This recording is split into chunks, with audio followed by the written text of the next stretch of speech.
And yes, I'm going to share with you something that is very close to my heart, the MOONLIT project, which is something that happened already now more than 5 years ago. It happened during the pandemic, and it was a great way to spend time when I had to do things only online, but a very great way to do it with an incredibly good team. I just want to mention some of the people who actually made the Moonlit project come true because they were really the people who did it. I only had the pleasure to somehow guide and inspire them. And what is the objective that we had in creating the Moonlit project? We wanted to produce ready-to-use marketing material that clubs and districts could use to promote themselves. And when I say something which is ready to use, I really mean something that you can take out of the box and really finally use it.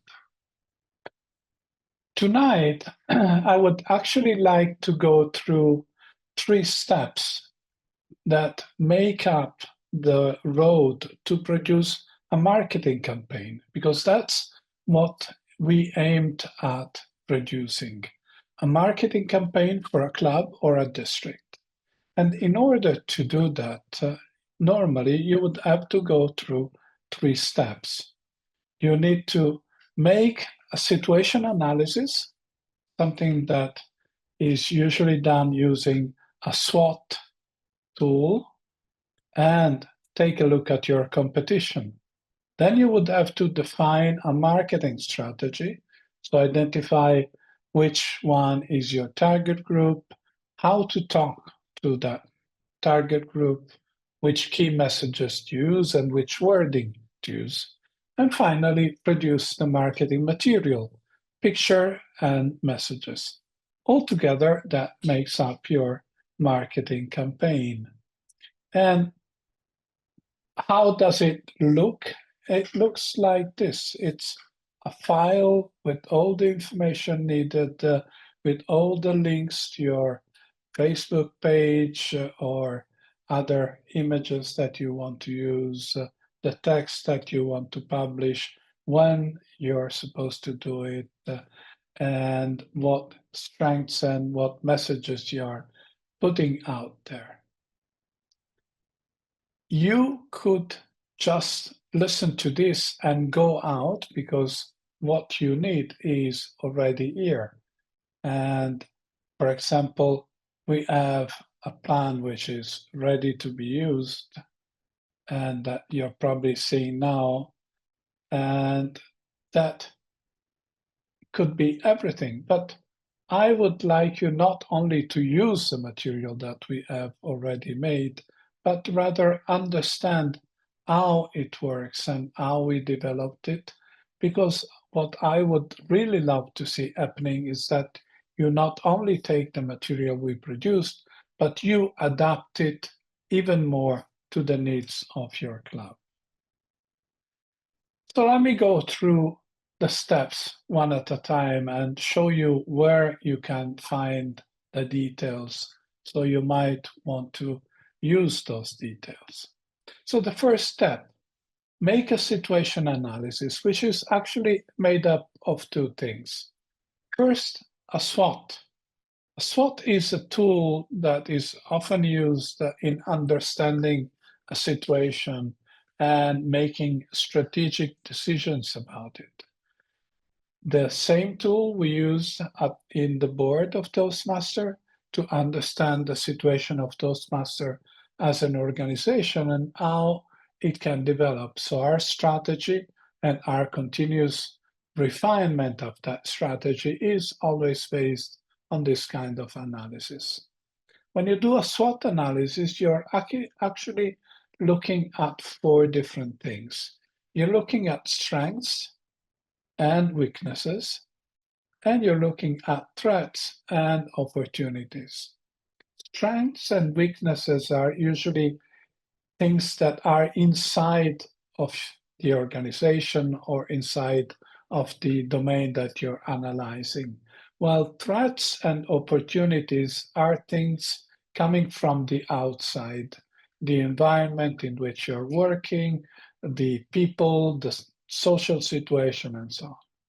And what you see here is a summary of the SWOT analysis that we did to understand what kind of benefits and what kind of weaknesses the Toastmaster organization is offering to its members. So, for example, looking at how we have a global outreach, how we teach people new skills, how we foster education on one side, but on the other side, the fact that our current version of the program requires a bit of digital knowledge, and so people might be put off by that. That's called today the digital divide.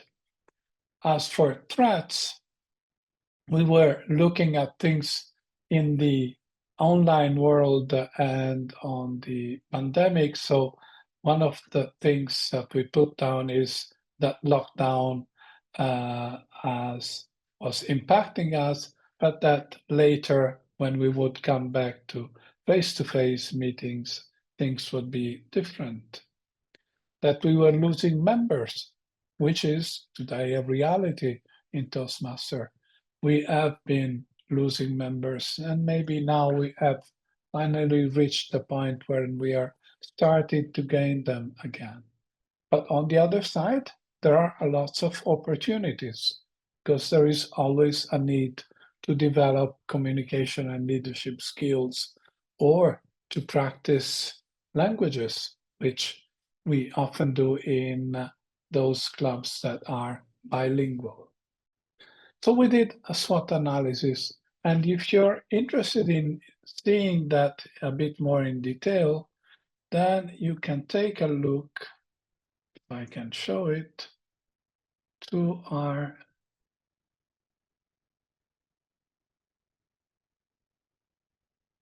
SWOT analysis, which is, let me see if I can show it to you.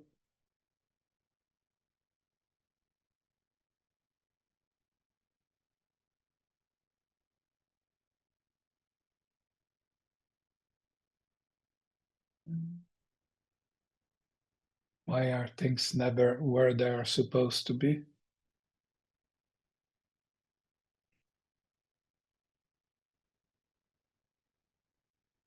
Well, I'll send you the link later and you will see it for yourself. Maybe that's easier. So let's go back to my slides before I run into other problems.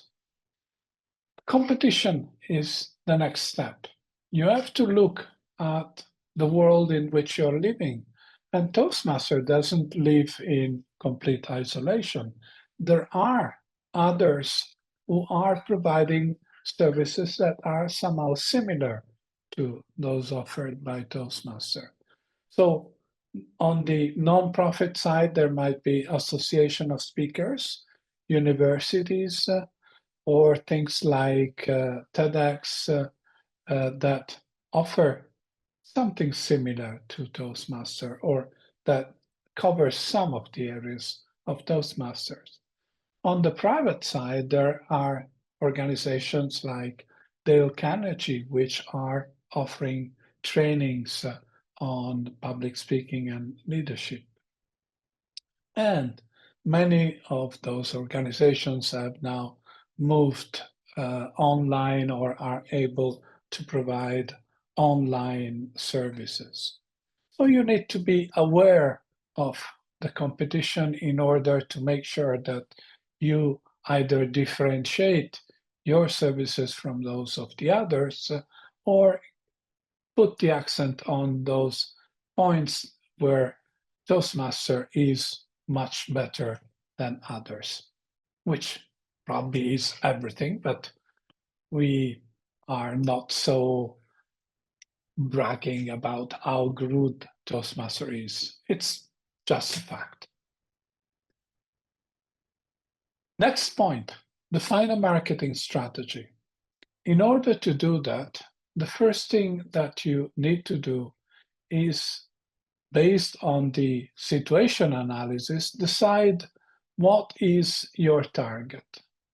And in order to understand what a target group is, you need to look at how we normally divide people.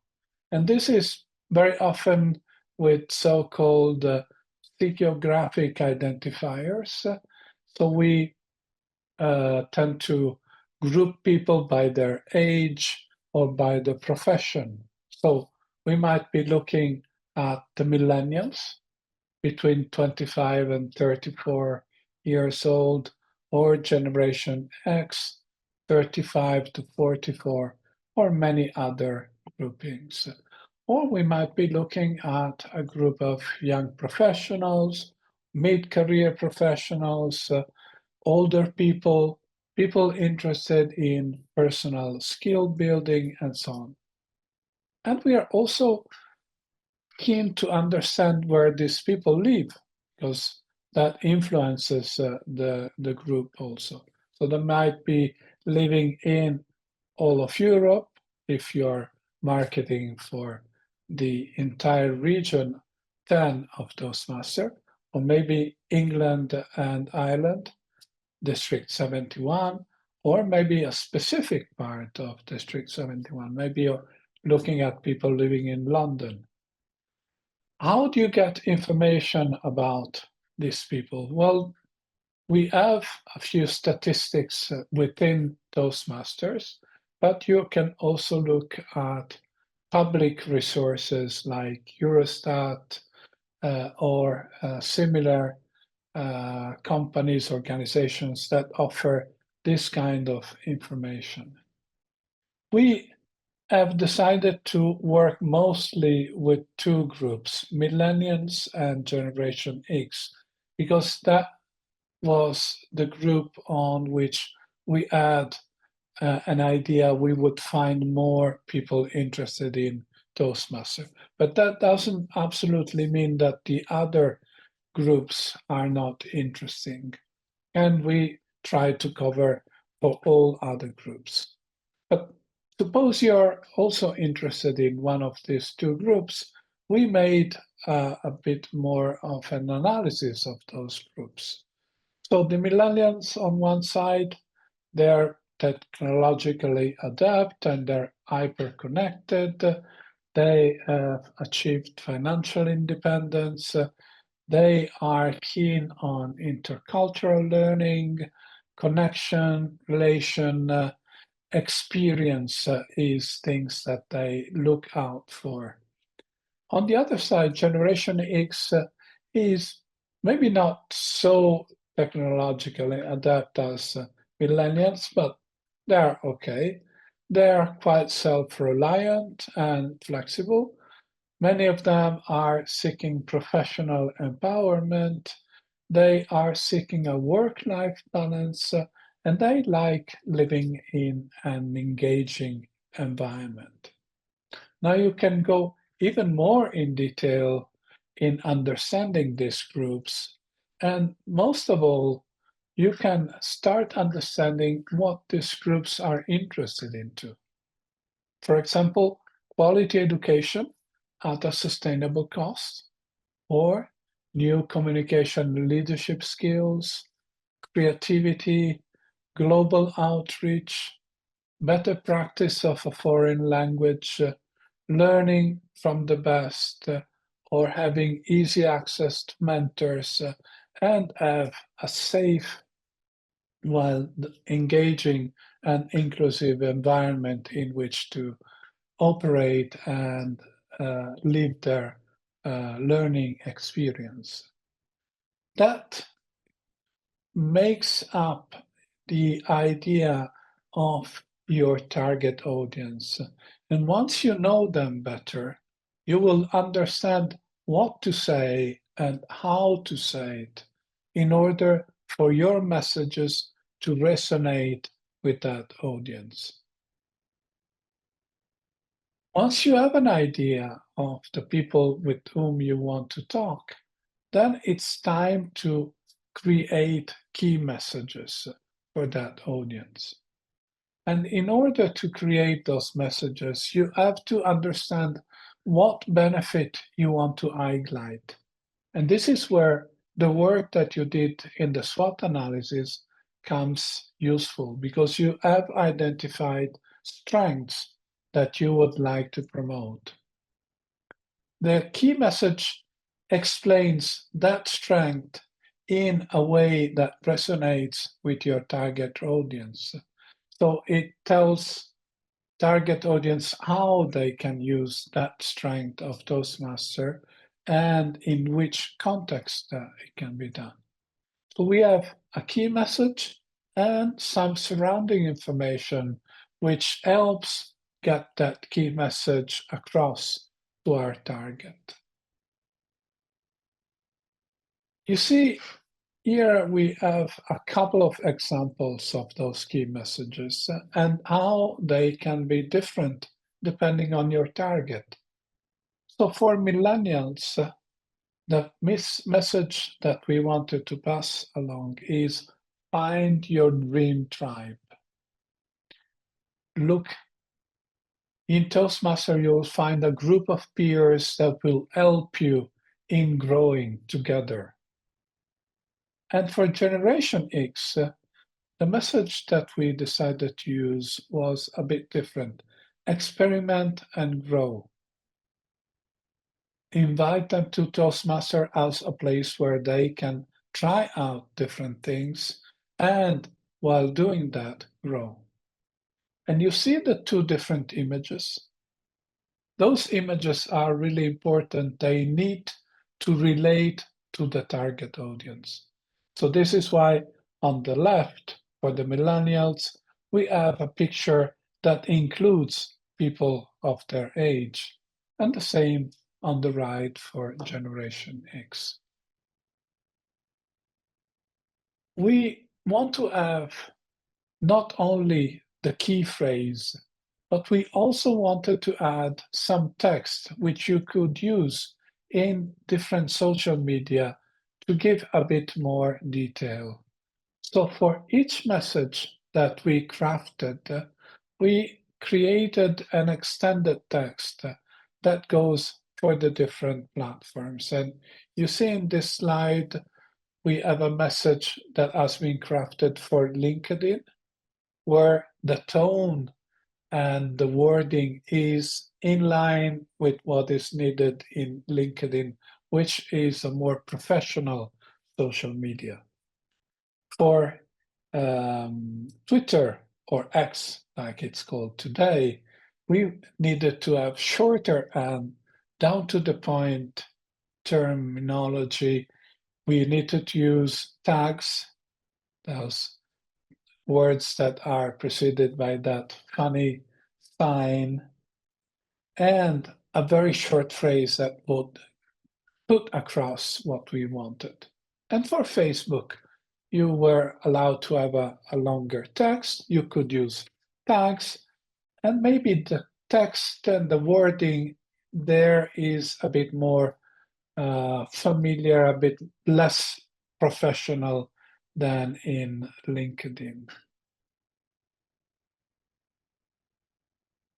We also wanted to highlight some of the messages and the things that were in Toastmaster, like learning from the world champions and putting the accent on the fact that some of the world champion of public speaking, which is a Toastmaster thing, had the same fears that are common to many people who approach public speaking. You see here, we are creating a connection between our target audience and their feelings and what Toastmaster can offer and how they can develop within Toastmaster. So our final part of the message is start your own journey as a free guest. Come to Toastmaster, try it out, and you'll see how it works. Now, when we talk about messages, there is something which is very important, and as Toastmasters, I think we know it. It's the wording. We need to choose the correct word. And for that, we used an exercise that was conducted by our past international president, and an exercise where a lot of Toastmasters contributed what they thought were the best wording that could be used to define something in Toastmaster. So we have a collection of wording that you can choose that have been experimented and that are guaranteed to be those that catch the attention of the people that are reading your messages. Okay, now we are ready to start producing the marketing material because we know the situation, we have defined a strategy that we want to implement. Now we are ready to produce that marketing material. So we need to produce pictures and messages. And this is where we did a lot of work for you. So you will see collections of keywords, slogans, and messages that are already assembled and ready to be put on your Facebook page, LinkedIn page, your website, or wherever. We have selected images for you, but if you'd like maybe to change an image, here are a few suggestions on places where you can find collections of images. And why am I stressing this?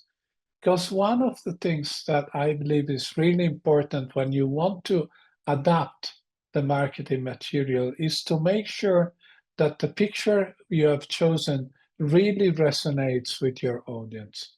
So something that might resonate with an Italian audience might not resonate in the same way with an English audience. So this is why I suggest that you look at the images we have selected for you, and if you feel some of them are not perfectly in line with your specific needs, take a look at these places and go and look for a better image. Images should be high quality, they should be royalty free so that you don't infringe any problems and don't run into any lawsuits. And they should be respecting what is the message that you want to express in terms of color, orientation, size, and so on. A picture tells 1,000 words, but you have to pick the right picture. Right picture depends on the target. So here, see examples of pictures for the 25-34 target group and an example of the same pictures, but for the other target group. And finally, we need to adhere to the Toastmaster brand. You know that we have a branding, we have colors that are part of the branding. So we want our messages, our marketing material to be perfectly in sync with those branding. And the branding is based on colors, it's based on the use of certain fonts, and also on the combination of colors. So you see here, selecting, for example, burgundy and gray, and using the burgundy and the gray that Toastmaster has selected, gives us this urban and sleek style, which is probably great for your younger audiences. While burgundy and blue is more for the classic and trustworthy. So maybe for the older people, they would resonate more with those colors. It might seem strange that a color or a combination of color tells you so much, but it does. And trust me, you will see the result when you start using the right colors. At this point, we are close to our final result. We have all the items needed for our marketing effort. How can we put them all together? And I think the best way is actually to show you live how to use the tools that we have created. So let me go into Safari, open up a window. Are you still seeing my browser now? Okay. So go to Toastmasters, toastmasterseurope.org, which is a website that I have put together with resources for European Toastmasters, where European is intended in a very wide sense. It includes all of District 71. And under Marketing Tools, you will find the MOONLIT project. And one of the first links that you have here is a marketing plan generator. That's the tool that we have put together that does the magic. If I want to start here, let me try to make this larger so that you can see it better. I need to use some parameters. First of all, I need to choose which one is my target audience. For example, I want to use the 12 to the 35 to 44 group. Which channel do I want to use? Facebook, LinkedIn are the ones that we supported. Which language do I want to use? Well, we don't support only English, that would be too easy. Given that we support all the European districts, we are covering a number of languages, including Italian, Turkish, and so on. And what kind of messages do you want to use? Standard messages that would probably work for any kind of Toastmaster club, or a specific online version that was made for clubs who meet mostly online. Or you have already used both and you want an extra set, then we have an additional set if you want to run another campaign but want to have different messages. Then what is the specific call to action that you want to pass? And here we had written down a call to action for our colleagues in Turkey, but this can be anything that you want to put as your call to action in all your messages. When do you want to start your campaign, and how long is the campaign? Campaigns are usually between a few days and a full month. I wouldn't suggest to go any farther than that. Otherwise, it becomes a bit too long. 15 days is probably a great choice. At that point, the system will automatically generate the details of your plan and will tell you on day one, this is the key message that you're supposed to put out. Says loading, but it will come up with the message. The message that you're using is a standard one. It's the first one that we developed. The channel is Facebook. And here is a link to the actual picture that you're supposed to use. Ready for you to post together with your detailed message. And if you want them, with a set of hashtags to make sure that the message is characterized by the main things. What strengths, opportunity does that message relate to? And you'll see them here, and your call to action will come here, and any notes you'll have here. And you'll find these instructions ready for every day until the end of your programmed intervention. There are a collection of already generated plans that you could use. For example, this is a plan for youth groups. And you see it has the detailed messages that we have prepared. We have put the strength and opportunity that it relates to because we want to make sure that you know what kind of strength or opportunity you're promoting with that particular message. And if you want to make a few changes to that message based on that strength and opportunity as it is understood in your part of the world, you have a bit of information here.